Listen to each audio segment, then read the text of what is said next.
Normani might finally be coming back. Ariana Grande is topping the charts. Kehlani has Janet Jackson's attention. Teyana Taylor is collecting her flowers. Megan Thee Stallion is back in the studio. And KATSEYE has me wondering if everything is really okay behind the scenes.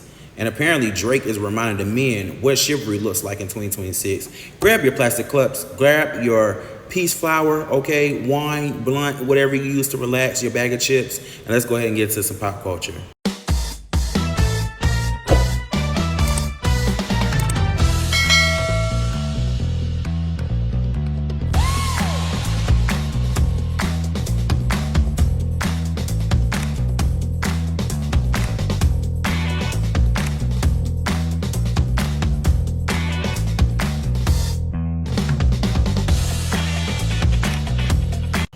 What's up, fantastic game? A little bit of this, a little bit of this. Okay, welcome back to another late night pop culture episode where we talk music, movies, television, internet mess, and everything that's happening in culture. By the end of this episode, tonight we're figuring out who's actually having the strongest music era right now, which comeback I'm most excited for, and whether some of those internet narratives have gotten completely out of control. And of course, I'm giving you what I've been listening to the most. Let's get into it. So I want to start off this episode with why are marginalized communities expected to answer collectively for the actions of individuals? So what I'm referencing to is Sydney Starr's situation of this terrible fucking case of pedophilia where Sydney Starr took a 13-year-old boy and performed sexual acts on him and thinking that shit was going to fly up under the rug or it wasn't going to get out. That shit is fucking terrible. But the reason why I bring that up is because a lot of people, a lot of influencers, a lot of heterosexual people are on the LGBTQIA ass about when it comes to being around minors, being around children, being in gay relationships, gay marriage, and having gay same-sex relationship with children. And I feel like Sydney Starr's situation has made it very hard for people to be able to trust the LGBTQIA community again. Not that they necessarily or we necessarily need it, but the validity of us existing and expecting and having the love that we so much need, we don't have that anymore because Sydney Starr is out here making a bad name for the LGBTQIA community. This is so unfortunate because I feel like our community, the LGBTQIA community, has been up under the scrutiny for so long when it comes to children and being around minors because they feel like trans people are men in wigs and everyone else in the community is confused. And they still have like a couple people in our community that they want to align themselves with who speak against or speak out against the LGBTQIA community because they feel like they're passable and they don't have to fit the standard of what the rainbow community represents. So basically, like, somebody's real mask in the gay community. I've even seen like gay men come out and say, well, we need to take the T off of LGBT, and you don't understand that the T fought hard for the LGB. You get what I'm saying? It was the T and the L that fought for the G, the B, Q, I, A, and all the rest of it. You get what I'm saying? So it's just so unfortunate that Sydney Starr has caused speculation and now new scrutiny and a whole nother like lens like on the LGBTQIA because of this predatory situation. Now I feel like it's other cases and other things that have happened that are like, damn, that's fucked up. But because it's about a black trans woman, you know, that's going to make the headlines, and that's what's been popping lately. And I want to talk about the spiritual whistleblower asking T.S. Madison, why are you not speaking about your sister, Sydney Starr? Well, number one, they don't have good rapport, whatnot. I just seen another video for 2 years ago where T.S. Madison was talking about where Sydney Starr did some fraudulent stuff with Tasha K, and T.S. Madison had stopped talking to her then. I seen a video of Funky Dineva saying that back then when they were doing Love and Hip Hop and all these shows, allegedly they didn't have a good relationship, so it didn't work out. So I don't understand why you have to single out one person to represent a whole community. If we're talking about a spiritual whistleblower case, if it was a black woman that went out there and did a terrible situation, we're not going to name that black woman over the whole black community. That was just that one individual thing. So I just want to know again, why are marginalized communities expected to answer collectively for the actions of one individual? Do you think that T.S. Madison or other people should be answering for the actions of Sydney Starr? Will you be holding your children tighter to your hip? Will you be holding your children tighter to your hip when people of the LGBTQIA community come around? Are you comfortable with, you know, your children being around LGBTQIA community members? And do you think that, you know, the LGBTQIA are pushing a certain agenda? Do you think gay marriage is an agenda? Do you think that gay same-sex couples deserve to have same-sex relationships with children? Let me know your thoughts below in the comments. Sydney Starr, you're going to burn in hell forever. Let's talk about Cardi B Ad Hat. Cardi B Ad Hat to me is flopping. It ain't did nothing for me. Now the chorus is the only thing that I really like. It's been speculated that her and Cash Doll have been filming a music video. Hopefully it comes out this Friday. Hopefully it's Ad Hat featuring Cash Doll. I wouldn't be mad at that. Cash Doll definitely deserves a shine now in the rap space more than ever. And I don't know if it's like rough to say or too soon to say that the rap industry or the female rap industry is like sucking so bad, because where's Doechii with her album? Doja Cat is on tour or currently about to go back on tour for her North American leg, and Megan Thee Stallion has teased her new album release. So what's going on in the rap streets? And I think Flo Milli released something too. Can we give Flo Milli a little bit more love? But I hope that this Friday that Cardi B comes out saying that Ad Hat featuring Cash Doll is with a music video on this Friday, right? Does Ad Hat really need a video to take off, or are we streaming? Are y'all here for it? Because my last video that I made about Ad Hat, a lot of y'all feel the same way that I feel, that Ad Hat is not really a great follow-up to the era of Am I the Drama 2, right? And Am I the Drama 2 is just the deluxe version of Am I the Drama. Am I the Drama was hot, and I don't know if Ad Hat was the perfect single to follow up that moment and to give us another era. Especially since we're talking about when Cardi B had made that one line in the song about her baby daddy not trapping her, she won't keep it, but her and Stefan Diggs had a baby together and she definitely kept the baby. So y'all let me know what y'all think. Do y'all like Ad Hat? Are y'all streaming Ad Hat? Should we be pushing Ad Hat? And would y'all like Ad Hat featuring Cash Doll with a music video on this Friday? Let's talk about Drake. Champagne Papi has been back outside since he has released his 3 albums. I was about to say Shebang, but since he has released, what was it, Iceman, Habibti, and what was the other one called? Anyway, he released 3 albums and he's back outside. He's showing men how to date, how to court, what chivalry looks like. He gave one contestant, I believe, that of his dating show 20 versus 1, he gave her $25,000 and I believe like $100,000 bag or something like that. And he had showed like different representation of women. He showed a goth girl, he showed like a IG baddie type, and he showed like maybe like a regular girl. But Champagne Papi, I see you. Lord, I see what you have done for others. Can you do it for me? Okay, I need that. Okay, I need my own Champagne Papi. So my question for you is, what actually counts as chivalry in 2026? Is it flowers? Is it planning a date? Is it picking somebody up? What are we talking about?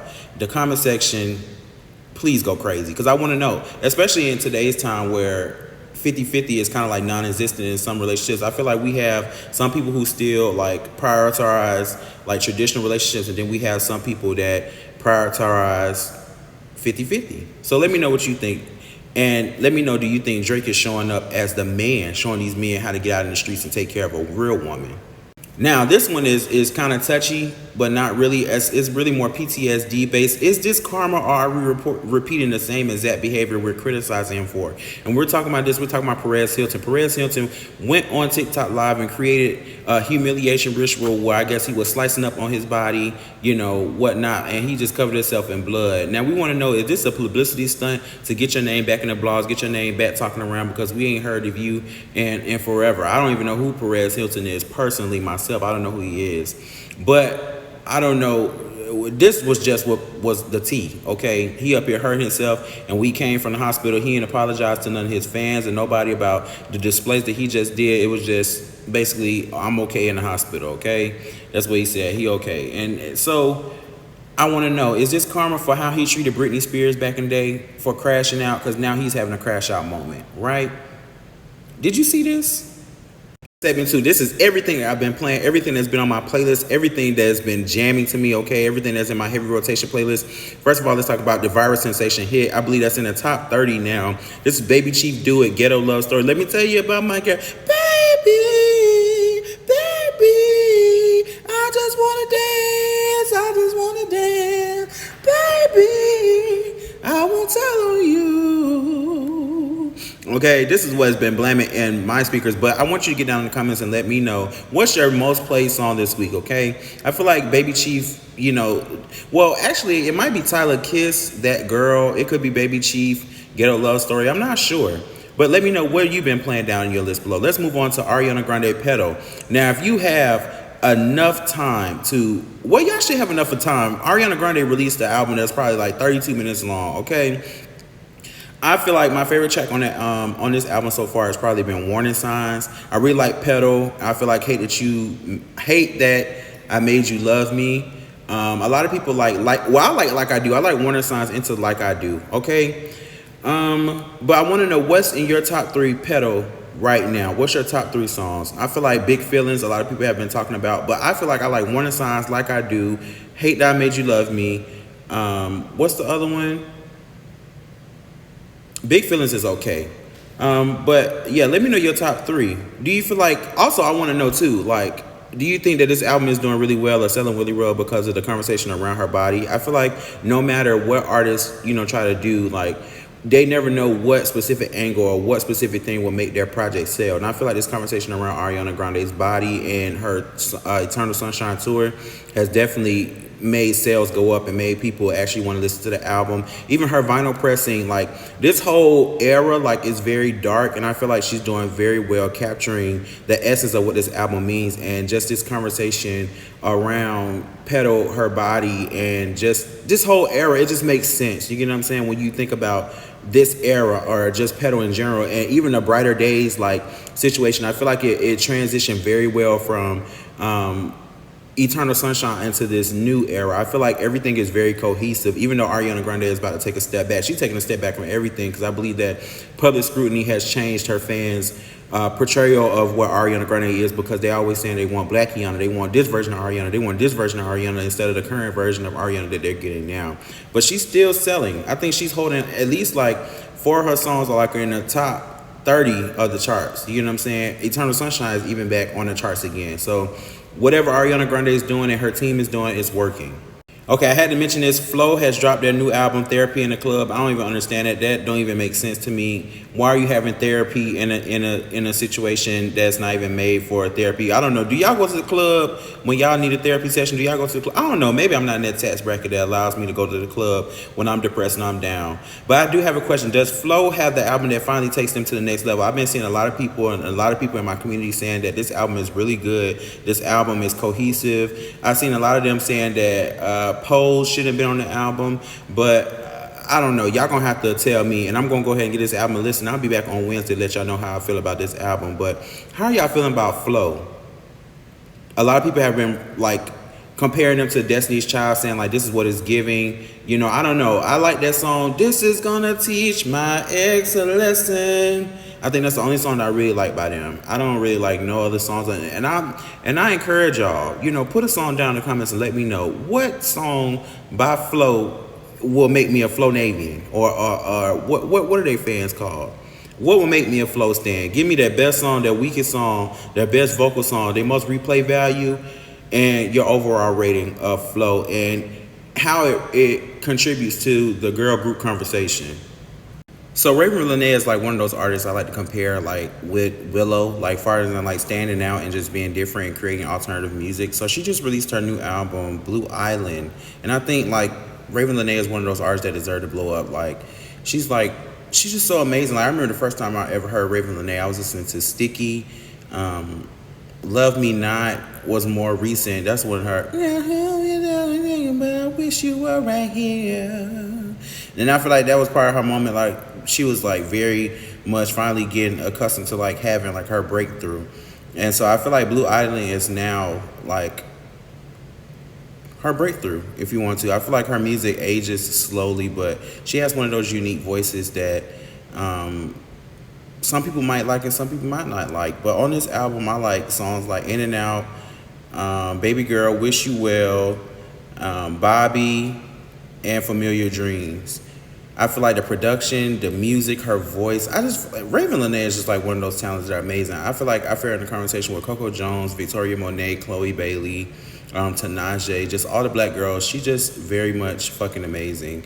But I do have a question. Between Flo and Ravyn Lenae, which project are you keeping? Are you choosing Flo or are you choosing Ravyn Lenae? I feel like both of them are like underrated artists, but they both pack a punch where they need to.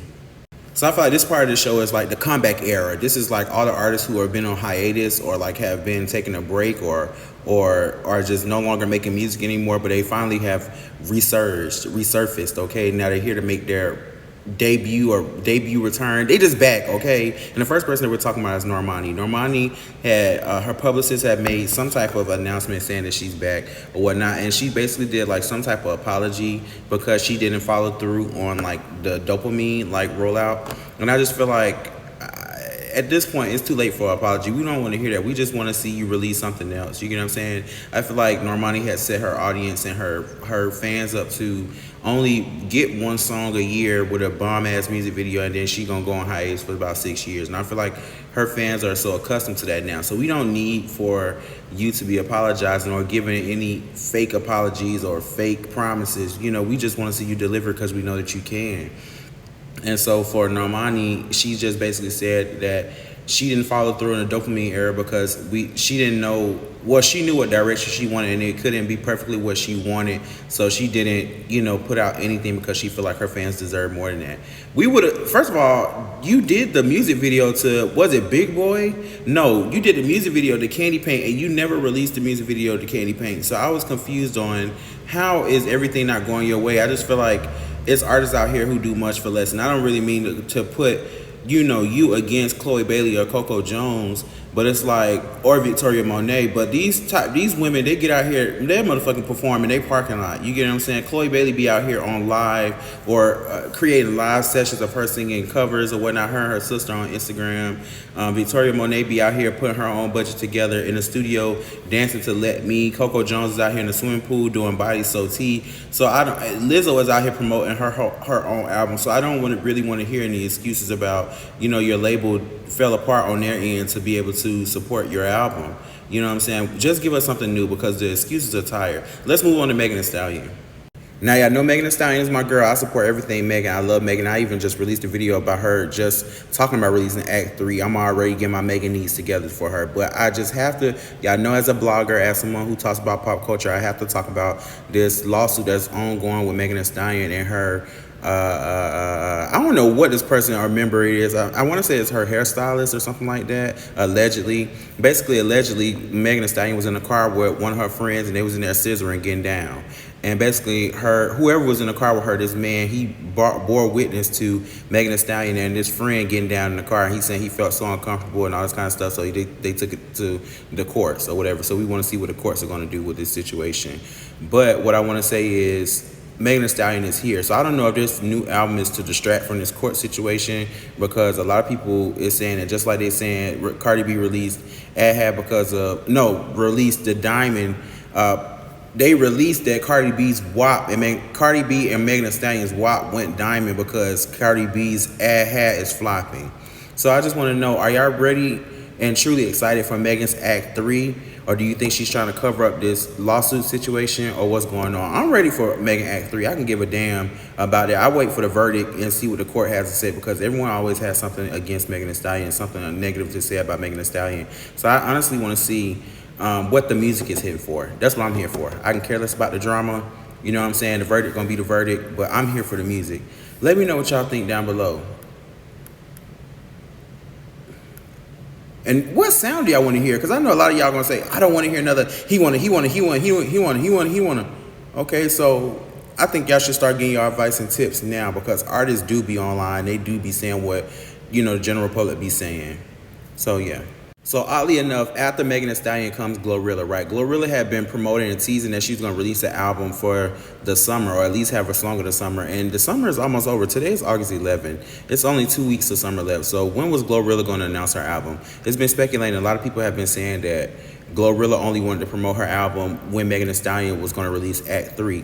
And it's very suspicious that she's now saying, I believe she's said something 2 weeks ago, or tweeted something about her album 2 weeks ago. So it's like, are we going to get it now? And the fact that Megan just talked about releasing her album yesterday, like, are we going to get a new announcement from Glorilla saying that, okay, hey, I'm ready to release my album? Because it seems like all the rap girls, or most of the industry, wants to start moving when Megan Thee Stallion starts moving. So I just want to know some of your thoughts about that. Do y'all even want another Glorilla song? I feel like the last song that we got with Glorilla on it was the Get Out My Face with Lotto. And I think I appreciate it more now in the future than I did before the album came out, before Big Mama came out. But yeah, are y'all ready for a Glorilla album? Let me know. And do y'all think that Glorilla is being a mini Megan Thee Stallion? Do you think that she's trying to morph into her, or what they call it, destiny swap with her? Let me know. Who do you think would drop first, Megan or Glorilla? And who would do better? Who's gonna sell more? Now my baby Troye Sivan is back. Now I love me Troye Sivan. Okay, cause I got me started. And one of your girls, girl, you get nothing if you ever get lonely. You can call like one of your girls. And I feel the rush, addicted to your touch. So Troye Sivan has been like teasing new choreography on his Instagram. He's been teasing like saying that he's gonna be in New York, which is supposed to be today. And I'm just so excited because Troye Sivan is like one of those gay icons along with Saucy Santana, Lil Nas X. I've been seeing some stuff about Deli. I think his name was Deli Bo. Like just a whole bunch of queer artists. And I really like his music. His oomps oomps really resonates with me, right?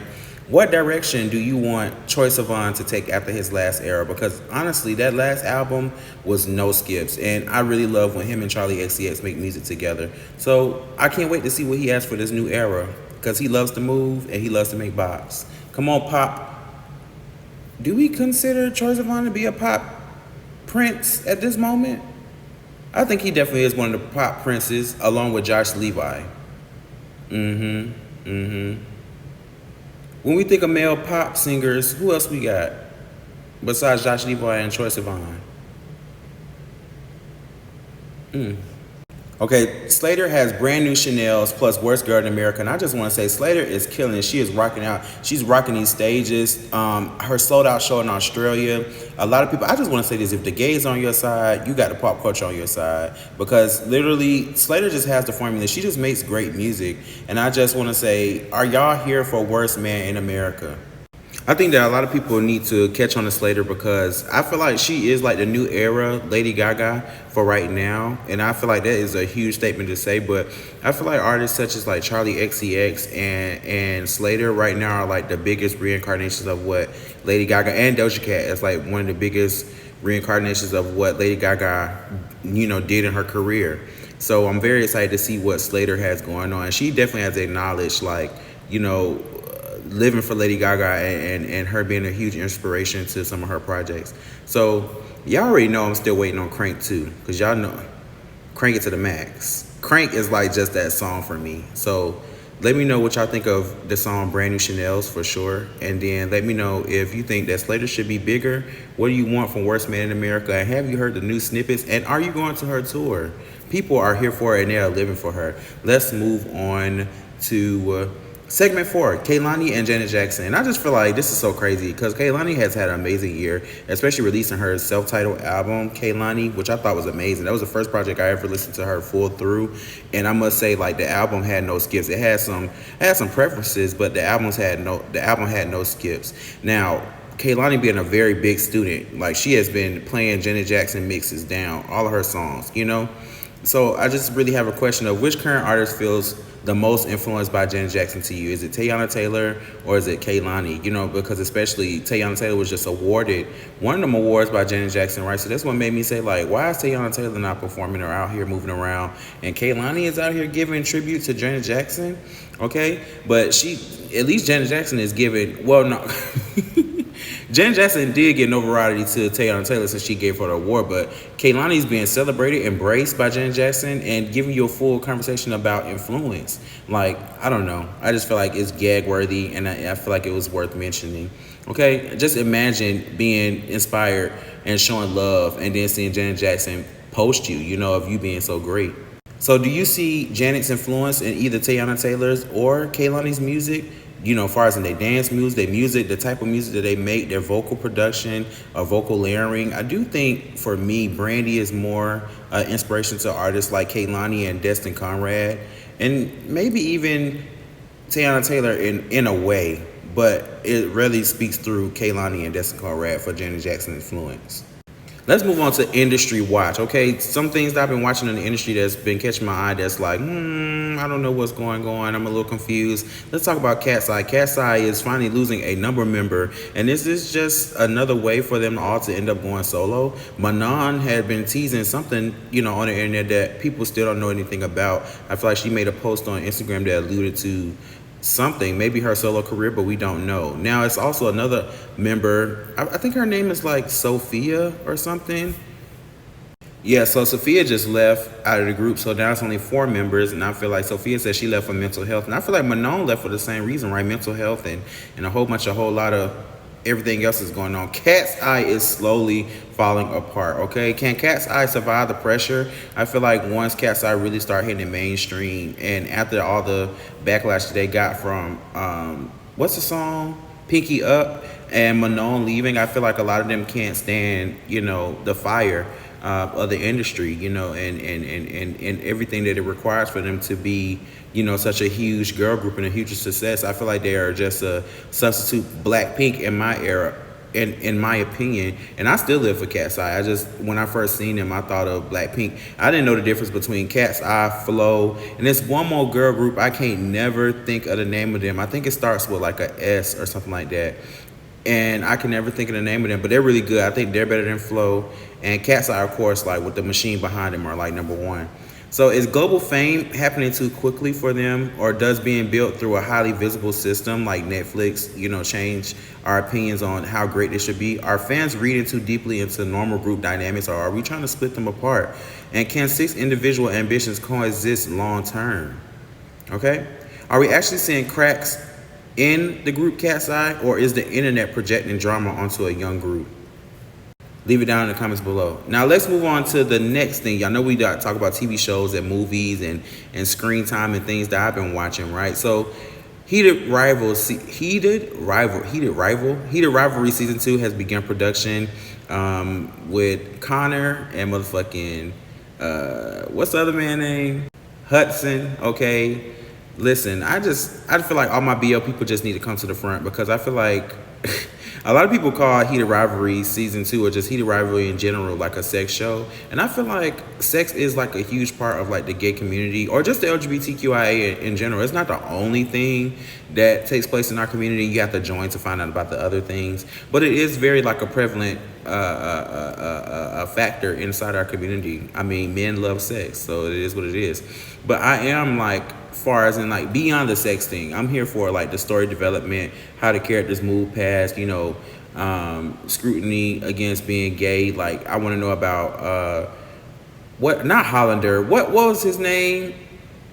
I want to know about Connor's character and his relationship with his family, because he ended up walking away. I want to know a whole bunch of things. I think the story of the show is really good. And then, of course, I've been spoiled, so I'm going to have to spoil you too. Now, just skip this little part, little 10, 20 seconds, because I'm about to say it real quick. They say that Shane and get married in this show because a part of the script leaked. So I'm just very excited to see what's going on in season 2 of Heated Rivalry. And I want to actually see what happens with the side characters. I know one of the side characters, he ended up getting an Under Armour deal, so I'm very excited to see what happened. I hope that Heated Rivalry has the same or more success.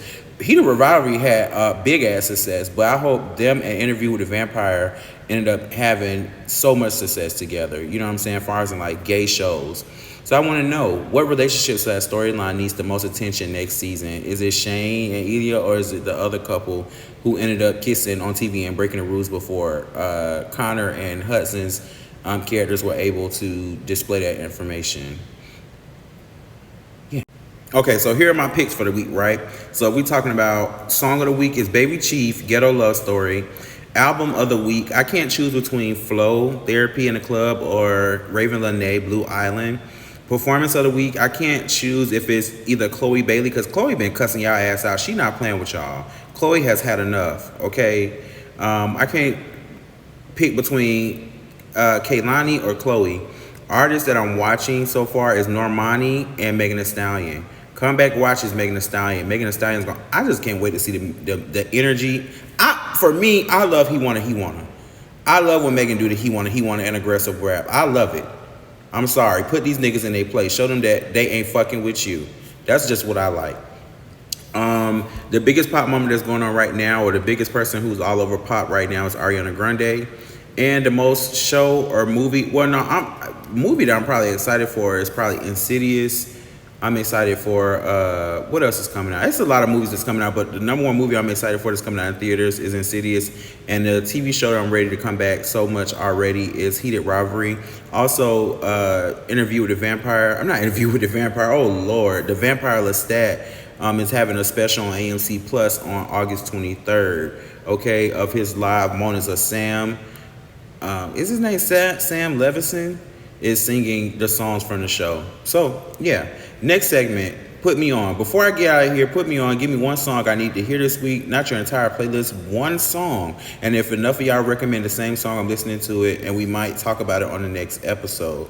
Okay? Also tell me who deserves next week's album check-in. So who has an album that's coming out that I need to be checking out, that I need to be listening to? Y'all told me Flo. I'm going to come back on Wednesday and let y'all know how I feel about Flo's album, and we're going to move on to next week. Okay? And if one of these conversations wasn't enough for you, that's why this channel exists. I've got individual music reactions, movies and television reviews, shorts throughout the week, and an entire late night pop culture playlist waiting for you. So when this ends, don't leave. Pick up where the story ends, and whatever you care about. So when this ends, don't leave. Pick up the story. Pick the story you care about and keep watching. And that has been another late night pop culture moment. Episode. Ariana's dominating. Normani might finally be loading. Megan is back in the studio. Slayyyter is rocking out. Troy's preparing something. Janet is giving the next generation their flowers. And somehow Drake has me talking about chivalry. But now it's your turn. What's your song of the week? Who had the biggest moments? And what story did I completely miss? Drop it down below, okay? Because I want to know some of your recommendations. I want to have a conversation. So let me know. It could end up on next week's episode. So make sure you grab your plastic cups. Make sure you grab the rest of your Please Flour, your bag of chips. And I will see you next week on next week's episode. Make sure to subscribe. Make sure to like. Make sure to hype this video. Make sure to share this video with your mom, daddy, your uncle, your auntie. Make sure to leave a purple heart in the comments because over here we show love, okay? If nobody told you all year, all month, all week, all day, I love you. And I can't wait to see you in the next video. This is all I have for now. Bye, Shemtastic Gang.